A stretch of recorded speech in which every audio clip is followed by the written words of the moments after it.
Listen. Let's talk about Mega Man.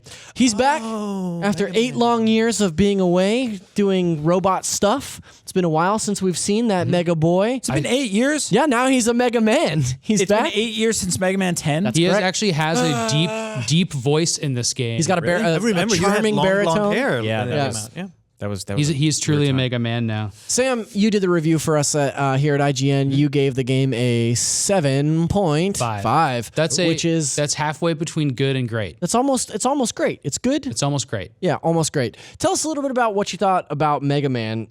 So what I really liked about it is that it's punishingly hard, and it is very difficult. And it tempers that a little bit with the slowdown effect, which is just like a really great, cool effect.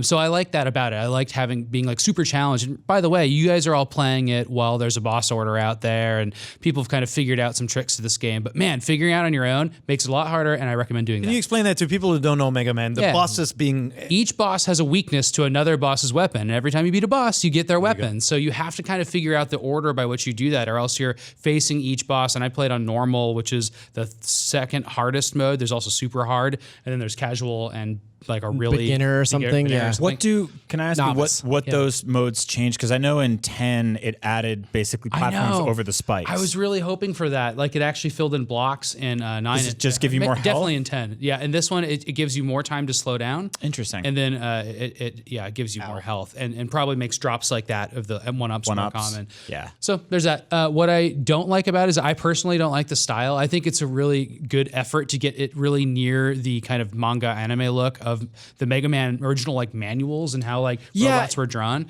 I just personally just thought it was a little bit too kind of 3D animated feeling for me. I will disagree with you on that. Like I love the style of this game. I'm also playing this game. I think it is just a beautiful 2D platformer from an art direction standpoint, and it reminds me of the game that got me into Mega Man in the first place was Mega Man Legends on PlayStation, which was a very anime game. And then I went back and played through all the original Mega Man games.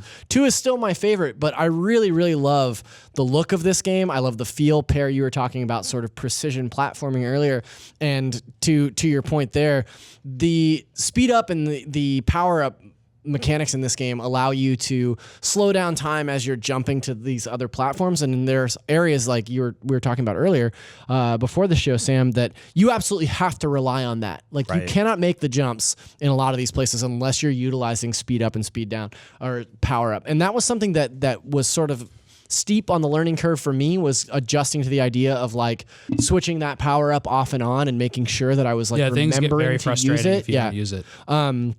But I'm really enjoying my time with this game. But you can play it with 100% without it. I mean, Mega Man speedrunners will be able to totally play this game straight through without using that effect at all. And I believe there's a secret achievement tied to it too. That's pretty cool. So there's that. I think one of the big complaints I have about this game, and it's been solved in every other Mega Man game mostly, is that the robot bosses are just not that interesting. They're just kind of bland, and a lot of them are just recreations of the last ones, which happens in every Mega Man game. You know, this time you have Flame Man or Torch Man, and before we've had Flame and Heat and Fire and everything. So I just I really like the creativity of actually 9 and 10. Like the last 2 games were super creative on the bosses. They got really crazy.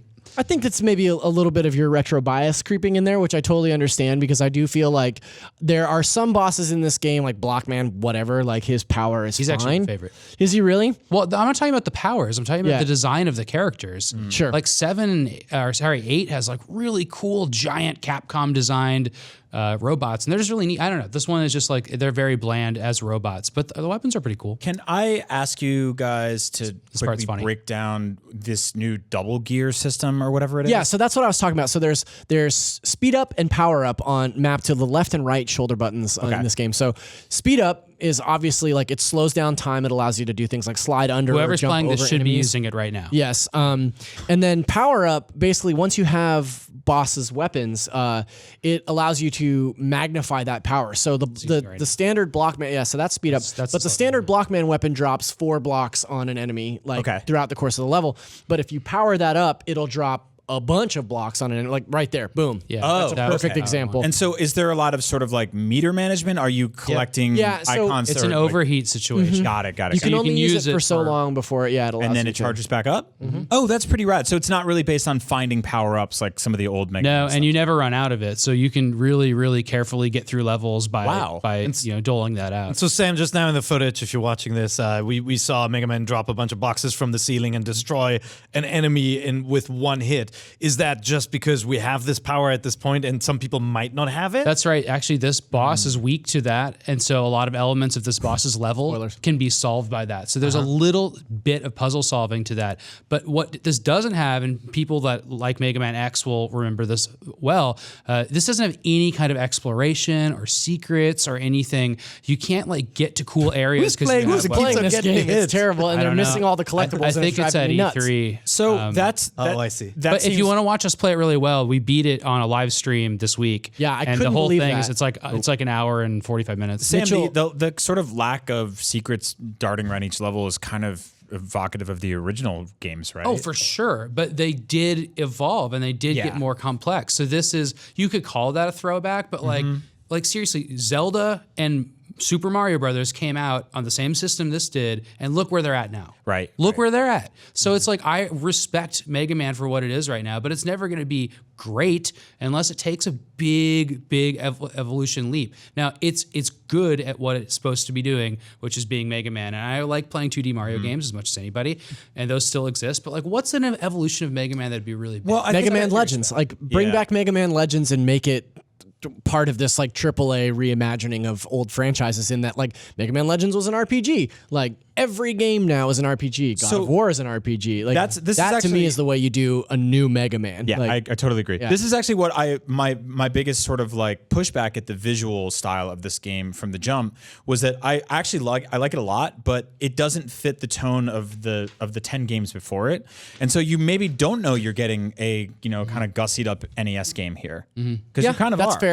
Like this would lead me to believe that this is something like the next evolution in Mega Man, and it seems kind of like a half measure. That said, I'm going to buy it now because you guys have convinced me to. Yeah, I know, and I will say that, like the thing that I like most about this, Mega Man is that the more so than any other Mega Man game, the levels encourage you to swap between powers. That's great. Which is really, really cool, because like a lot of those things, like it kind of in the way that like a later generation Zelda game would hand you a weapon and then you use it once on that dungeon's boss and then you use it maybe like once or twice out in the open world. Twilight Princess. Exactly.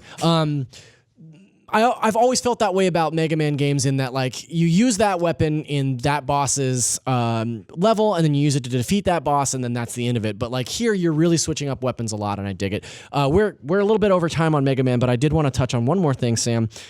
You've talked a lot in your review and also just to me like one-on-one about how this may be a good foundation for Mega Man games moving forward. Do you feel like this is a good jumping off point for Mega Man games? Are we looking at the first of the next 10 games in the Mega Man series?